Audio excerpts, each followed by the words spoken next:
Hello, I'm Alex Waring, the Outreach Coordinator at the Wildlife Center of Virginia.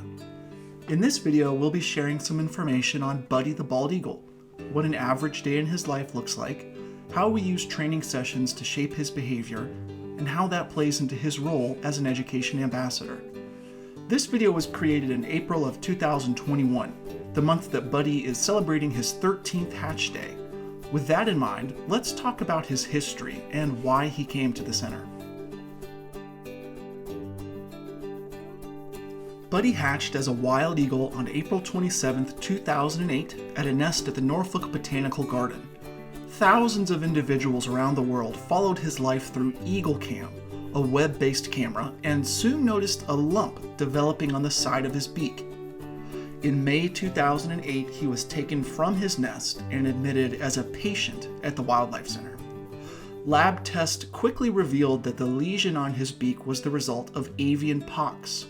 Despite an all-out effort by center veterinarians, the pox lesion caused a permanent misalignment in his beak, which will need to be trimmed periodically for the rest of his life.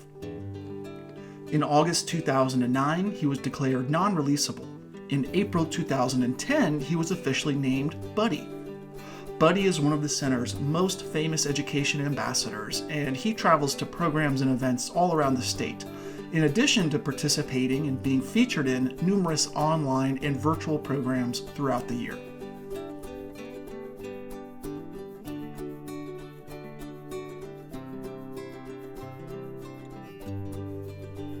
This is where Buddy lives today, an open-air enclosure nestled behind the Wildlife Center, whose property is directly adjacent to the George Washington and Jefferson National Forest.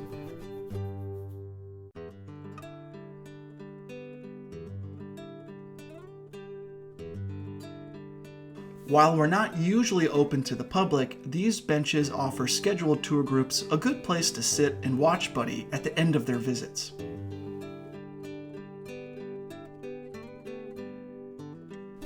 Thanks to our network of live streaming critter cams, like this one placed inside his enclosure, people can watch him live online at any time on wildlifecenter.org.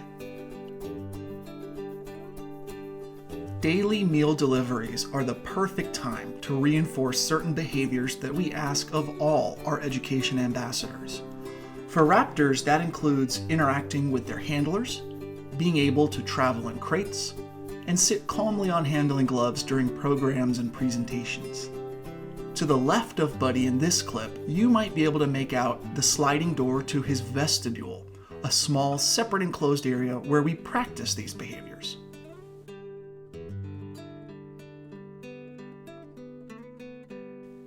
It's beneficial to have a separate and designated training space for several reasons. It's somewhat of a neutral space for Buddy and his handlers, because his enclosure is meant to be a safe space where he feels confident and free to do as he chooses. Eagles can be territorial, even in captivity, and this space helps to keep our human staff members safe as well. From his enclosure, Buddy's got a great view of the property, and he's quite perceptive of our movements to and from the main building. Usually when it's time for a training session, he's watching and waiting for cues that it's time to begin.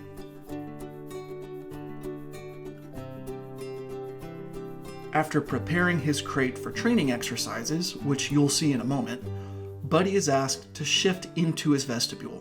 Note that with the sliding door system, handlers don't have to ever enter his space.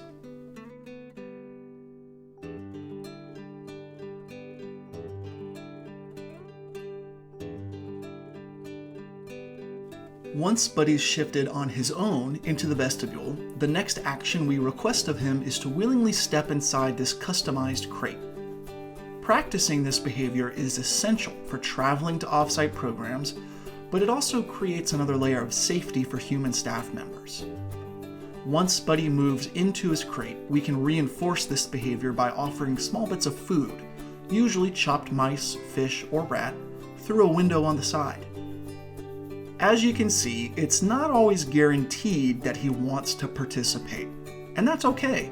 Our training methods rely heavily on choice and free will, which ultimately results in a higher level of trust and happiness in education ambassadors.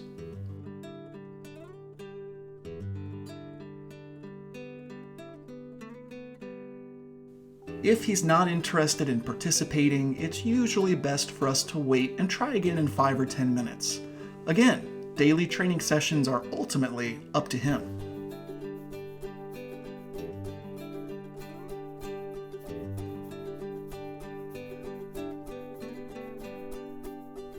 Once Buddy self-crates, we can close the crate door, reinforce this behavior with food rewards, and use this setting as a springboard to work on additional behaviors.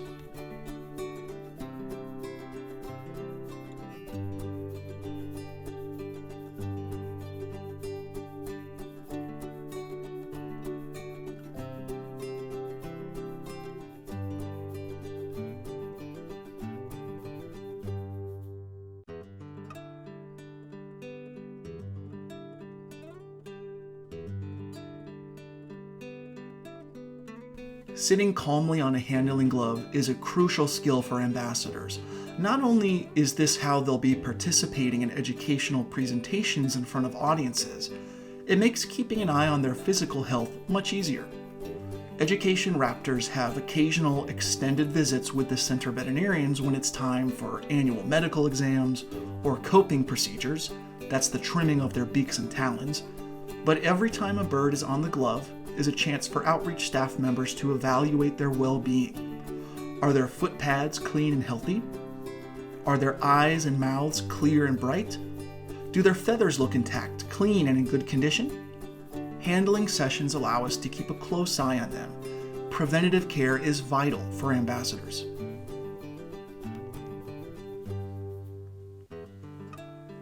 Each ambassador at the center is a unique specimen, a study of one, as we like to say. Each of them are at different points in their training goals, which means their daily interactions with handlers can be quite different from one another. Some Raptors are working on the basics, building trust with different staff members, learning to perch in specific places to initiate a training session, or even meeting strangers and experiencing new sights and sounds for the first time. Other Raptors are in further stages of their training, like allowing handlers to administer topical medications while on the glove. At no point is a Raptor ever really considered to be fully trained. There's always something new that we can be working on with them. When the training session is concluded, usually when the entire meal has been dispensed, Buddy has been trained to shift back out into his large enclosure. From what I've noticed, his usual preferred activity after a meal is cleaning up his beak and talons in his water tub.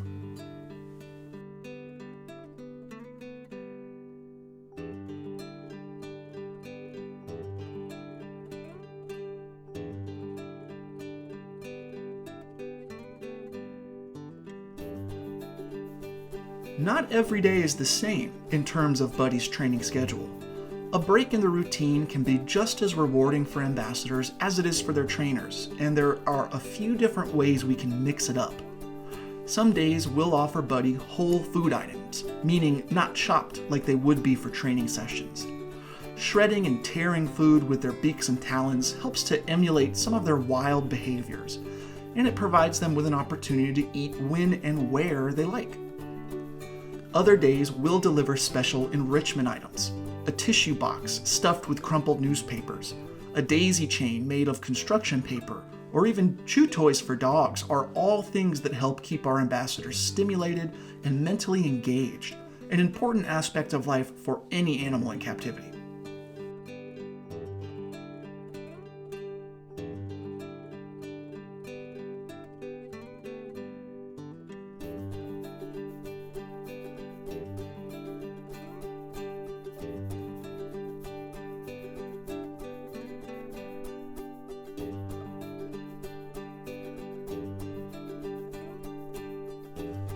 Hopefully during this video, you've had the chance to learn something new about the Wildlife Center and Buddy the Bald Eagle. Sharing his story with the world is one of the ways that we can achieve our mission of teaching the world to care about and to care for wildlife and the environment. And our hope is that by hearing it, you become inspired to learn more and take action in being an advocate for not just Buddy, but bald eagles and all wildlife everywhere.